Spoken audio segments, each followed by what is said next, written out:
कर संकरी गली से बाहर निकाला है।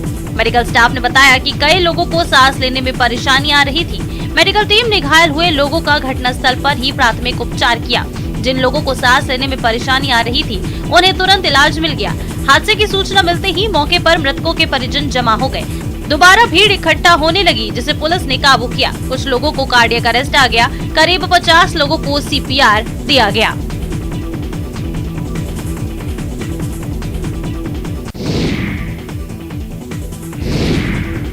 सोमालिया की राजधानी मोगादिशु में शनिवार को एजुकेशन मिनिस्ट्री के बाहर हुए धमाके में 100 लोगों की मौत हो गई। 300 से ज्यादा लोग घायल हैं। एक अधिकारी ने कहा कि सोमालिया एजुकेशन मिनिस्ट्री से बाहर 2 कारों में धमाका हुआ। हादसे में महिलाओं, बुजुर्ग लोगों समेत कुछ बच्चों की भी मौत हो गई। दोनों विस्फोट में सिर्फ कुछ ही मिनटों का अंतर था। ब्लास्ट की वजह से आसपास की इमारतों की खिड़कियां टूट गयी। लगातार विस्फोटों के कुछ समय के बाद साइट पर धुएं का एक बड़ा गुबार उठता देखा गया। जानकारी के मुताबिक पहले धमाके में बड़ी संख्या में लोग घायल हो गए, जिनकी मदद के लिए तमाम लोग घटनास्थल पर जुट गए। इसी दौरान दूसरा धमाका भी हुआ। देश के राष्ट्रपति हसन शेख मोहम्मद ने अपने एक बयान में इस बात की पुष्टि की कि मोगादिशु में हुए कार विस्फोट में 100 लोगों की मौत हुई है। उन्होंने इन हमलों को क्रूर और कायरतापूर्ण बताया। इस बीच अधिकारियों ने दावा किया है कि इस हमले के लिए इस्लामी कट्टरपंथी ग्रुप अल शबाब जिम्मेदार है और इसी कट्टरपंथी संगठन ने शिक्षा मंत्रालय को निशाना बनाने की कोशिश की है।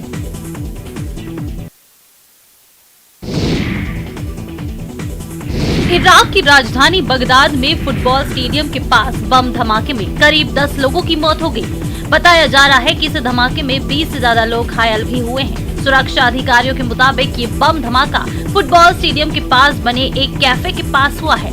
बम धमाके को अंजाम देने के लिए एक वाहन का इस्तेमाल करने की बात भी सामने आई है। एक रिपोर्ट के मुताबिक फुटबॉल स्टेडियम के पास खड़े वाहन में बम लगाकर धमाका किया गया, जिसने वहीं पास में खड़े एक गैस टैंकर को भी अपनी चपेट में ले लिया। इस बम धमाके ने भयावह रूप ले लिया। बताया जा रहा है कि हादसे में मारे गए ज्यादातर लोग फुटबॉल खिलाड़ी हैं, जो धमाके के वक्त वहीं आसपास मौजूद थे। सेना की ओर से जारी किए गए एक बयान में बताया गया है कि एक गैराज में रखे गैस टैंकर में ये धमाका हुआ। सुरक्षा एजेंसियों ने धमाके के कारणों को लेकर जांच शुरू कर दी है।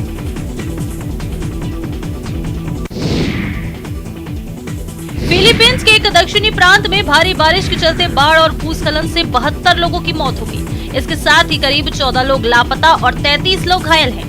बारिश के चलते कई इलाकों में बाढ़ जैसे हालात बन गए हैं। इससे लोग अपने घरों में फंस गए हैं। पहले बारिश और भूस्खलन से मारे गए लोगों की संख्या 45 बताई गई थी। बाद में नागरिक सुरक्षा अधिकारियों ने बताया कि शुक्रवार को बाढ़ प्रभावित क्षेत्र में गई टीम ने रिपोर्टिंग में गलती की थी। इसकी वजह से मौतों की गणना दोबारा की गई। राष्ट्रीय नागरिक सुरक्षा प्रमुख रेफेलिटो एलेजांद्रो ने इसकी पुष्टि की है।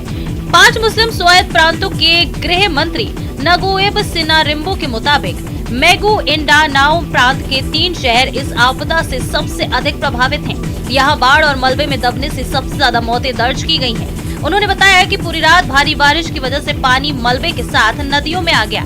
इसके चलते कई इलाकों में बाढ़ जैसे हालात बन गए। लोगों को राहत पहुँचाई जा रही है।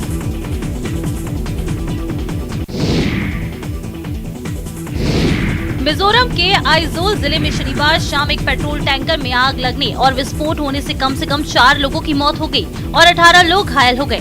पुलिस के मुताबिक ये घटना राजधानी से करीब 18 किलोमीटर पूर्व तुई रियाल गांव में शाम करीब 6 बजे उस वक्त हुई जब टैंकर चंफाई जा रहा था। आइजोल के एसपी के मुताबिक स्थानीय लोगों ने किसी कारणवश टैंकर से निकलने वाले पेट्रोल को स्टोर करने की कोशिश की तो टैंकर में आग लग गई। इसमें 4 लोगों की जलकर मौत हो गई, जबकि 18 अन्य झुलस गए, जिन्हें अस्पताल में भर्ती कराया गया है। घायलों में 5 की हालत गंभीर है। उन्होंने कहा कि इस घटना में एक 4 पहिया टैक्सी और 2 पहिया वाहनों को भी नुकसान पहुंचा है। इस टैंकर में करीब 22,000 लीटर पेट्रोल भरा हुआ था।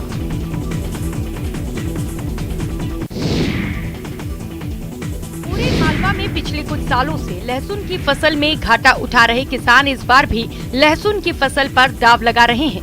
वहीं दूसरी ओर सोशल मीडिया पर इन दिनों लहसुन की फसल के वीडियो और मीम्स वायरल हो रहे हैं। ढोल ढमाकों और बाजे गाजों के साथ किसान लहसुन की फसल बोने जा रहे हैं। दरअसल ये वीडियो किसानों की हिम्मत बयां कर रहे हैं कि इतना नुकसान होने के बावजूद किसान लहसुन की फसल बो रहे हैं और सरकार पर तंज भी कस रहे हैं कि हर साल लहसुन की फसल बर्बादी पर भी सरकार ने ठोस कदम नहीं उठाए।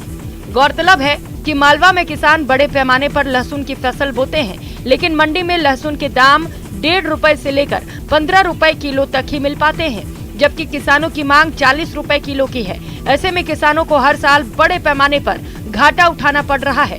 कई बार तो लागत भी नहीं निकल पाती है, तो किसान खेतों में जानवरों को चरने के लिए छोड़ देते हैं, तो कई बार किसान अपनी लहसुन की फसल को नदी नालों में बहाते भी नजर आते हैं। ऐसे में अब सोशल मीडिया में वायरल हो रहे मीम्स और वीडियोस इस बात का संदेश दे रहे हैं कि मेहनतकश किसान इस बार भी जोखिम ले रहा है और अब सब ऊपर वाले और सरकार के हाथ में है। मुरैना के सुमावली कस्बे में मुगल कालीन तोप के गोले मिले हैं। गोलों की संख्या 2 है। दोनों गोले 3 से 4 किलो वजन के हैं। ये गोले किले की सफाई के दौरान वहां मौजूद दरगाह के पुजारी को मिले हैं। पुजारी ने इसकी जानकारी पुरातत्व विभाग के अधिकारियों को दे दी है। सुमावली का किला राजा सोम प्रताप सिंह द्वारा बनाया गया था। बनवाते समय इसमें किसी बड़े दुर्ग की तरह ही सभी तरह की सुविधाएं दी गई थी, जैसे कुआं, बावड़ी, तलघर, गोला बारूद रखने के स्थान, दीवार में हथियार से मार करने की जगहें, चारों कोनों पर गुज्जगड़ी के चारों तरफ 15 फीट चौड़ी और 20 फीट गहरी खाई भी बनी हुई है। बाद में ये किला मुगलिया सल्तनत के अधीन आ गया था। यहाँ मुगलों का अधिकार हो गया था। तोप के जो गोले मिले हैं वो मुगलिया सल्तनत के समय के ही हैं। मध्य प्रदेश के ग्वालियर में 5 दिवसीय अंतर्राष्ट्रीय नृत्य संगीत समारोह की शुरुआत हुई। इस समारोह में दुनिया भर से करीब 1000 से अधिक कलाकार शामिल हो रहे हैं। ग्वालियर में 5 दिवसीय अंतर्राष्ट्रीय नृत्य संगीत समारोह की शुरुआत विश्व भर के 1000 से अधिक कलाकार शामिल हुए। रंगारंग कार्निवल के साथ इस उत्सव की शुरुआत हुई। ताइवान के राजदूत बंशुआन गैर की मौजूदगी में मानस भवन फूलबाग से एक कार्निवल निकाला गया। कार्निवाल में देश विदेश की 26 संस्थाओं के कलाकार कला और संस्कृति के अलग अलग रूपों को प्रदर्शित करते हुए नजर आए। कई इलाकों में घूमते हुए ये कार्निवल सिंधिया कन्या विद्यालय पर आकर समाप्त हुआ। लौह पुरुष के रूप में विख्यात रहे देश के पहले गृह मंत्री सरदार वल्लभ भाई पटेल की जयंती 31 अक्टूबर को पूरे देश में धूमधाम से मनाई जाएगी। इसको लेकर पूरे देश में तैयारियां हो रही हैं और कई कार्यक्रमों का आयोजन भी किया जा रहा है। राष्ट्रीय एकता दिवस के रूप में मनाए जाने वाले इस दिन को खास बनाने के लिए देश के अलग अलग शहरों में रन फॉर यूनिटी का आयोजन किया जा रहा है। गोवा के बम्बोलिम में भी रन फॉर यूनिटी का आयोजन किया गया, जिसमें बड़ी संख्या में लोगों ने हिस्सा लिया। पणजी के मेयर रोहित मोनसेरेट ने हरी झंडी दिखाकर इस रन फॉर यूनिटी को रवाना किया। दौड़ शुरू होने से पहले मैदान में एक शानदार कार्यक्रम का भी आयोजन किया गया, जहां गानों की धुन पर लोगों ने जमकर डांस किया। पीएम मोदी ने रविवार को मन की बात की। अपने 94वें एपिसोड की शुरुआत में उन्होंने लोक आस्था के महापर्व छठ पूजा की बधाई दी।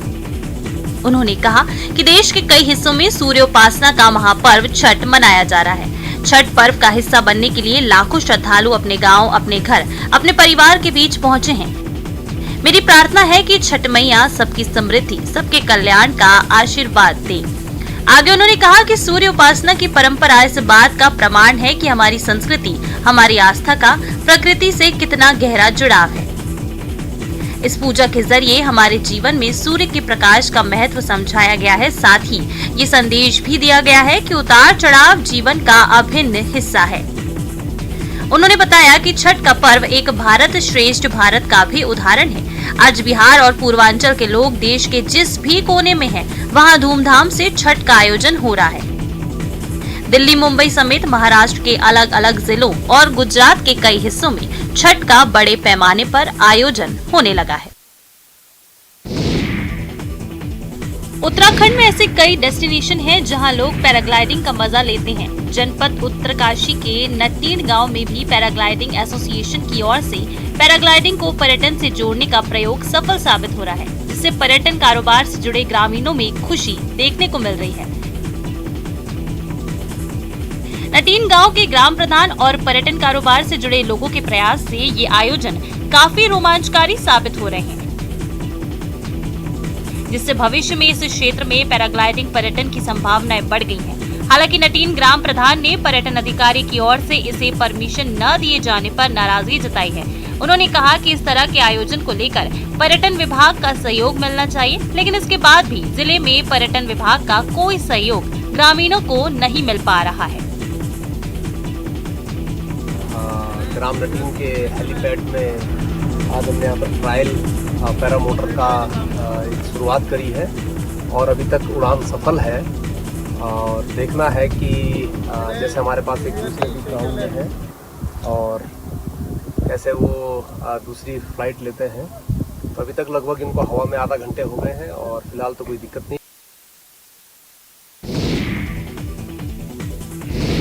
सर्दियों की आहट शुरू होते ही राजधानी जयपुर में रैन बसेरे बनाने का काम शुरू हो गया है। अगले महीने में लोगों के लिए ये रैन बसेरे शुरू कर दिए जाएंगे। हेरिटेज नगर निगम और जयपुर ग्रेटर नगर निगम की ओर से शहर में करीब 14 जगहों पर अस्थायी रैन बसेरे बनाए जा रहे हैं। इनमें सबसे अधिक जयपुर ग्रेटर नगर निगम की ओर से 10 अस्थायी रैन बसेरे तैयार किए जा रहे हैं। वहीं हेरिटेज नगर निगम की ओर से 4 जगहों पर रैन बसेरे तैयार किए जा रहे हैं। हेरिटेज नगर निगम की ओर से बनाए जा रहे 4 अस्थायी रैन बसेरों को 9 नवंबर से चालू कर दिया जाएगा। ये रैन बसेरे ट्रांसपोर्ट नगर पुलिया के नीचे, खासा कोठी पुलिया के नीचे, परमानंद हॉल सहकार मार्ग पर और हसनपुरा पुलिया के नीचे बनाए जा रहे हैं। वहीं ग्रेटर नगर निगम की ओर से रामनिवास बाग के पीछे, जेके लोन अस्पताल के गेट के पास, गांधीनगर रेलवे स्टेशन के सामने, जीटी पुलिया के नीचे, सांगानेर एयरपोर्ट के सामने, महारानी फार्म पुलिया के नीचे, गोपालपुरा में त्रिवेणी पुलिया के नीचे, Vidyanagar sector 6 HP petrol pump के पास और 200 feet bypass Delhi Ajmer road पर बनाए जा रहे हैं।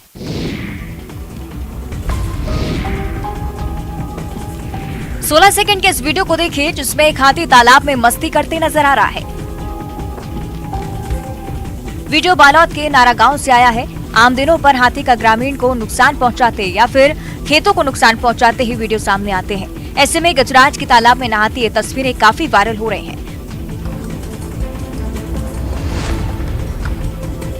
वीडियो में गजराज पूरी मस्ती में तालाब में नहाते दिख रहे हैं। बताया जा रहा है कि नारा गांव के पास दंतेल हाथी ने डेरा जमा रखा है, जिससे ग्रामीण काफी दहशत में हैं। आए दिन हाथियों की मौजूदगी के कारण शाम होने के बाद लोगों ने घरों से निकलना भी बंद कर दिया है।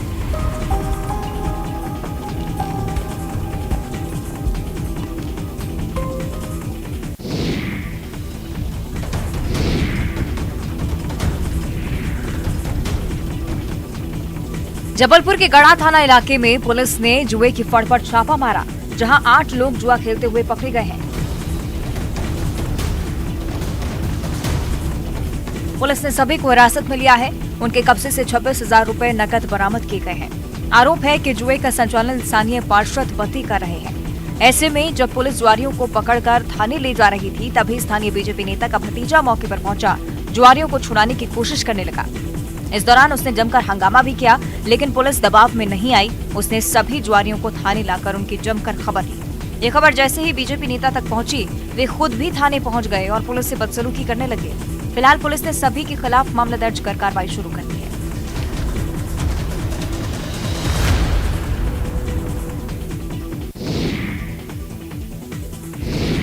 T20 वर्ल्ड कप के एक अहम मुकाबले में बांग्लादेश ने जिम्बाब्वे को 3 रन से हरा दिया। मैच का आखिरी ओवर काफी रोमांचक रहा, जिसमें जिम्बाब्वे को 16 रन की जरूरत थी।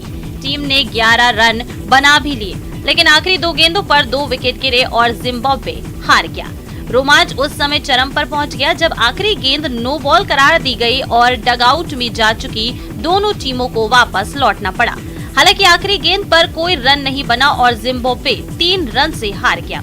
इससे पहले बांग्लादेश ने टॉस जीतकर पहले बल्लेबाजी करते हुए 20 ओवर में 7 विकेट पर 150 रन बनाए। बांग्लादेश की ओर से नजमुल हुसैन शांतो ने शानदार बैटिंग की और 71 रन बनाए, जबकि अफीफ हुसैन ने 29, शाकिब अल हसन ने 23 रन का योगदान दिया। वहीं जिम्बाब्वे की ओर से मुजरबानी और नागरवा को 2-2 विकेट मिले। विलियम्स सिकंदर को 1-1 विकेट मिले। जिम्बाब्वे की ओर से शीन विलियम्स ने अच्छी बैटिंग करते हुए 42 गेंद पर 64 रन बनाए, लेकिन अपनी टीम को जीत नहीं दिला सके। तो चलिए इसी के साथ ही 20 मिनट 20 खबर में फिलहाल इतना ही। नमस्कार।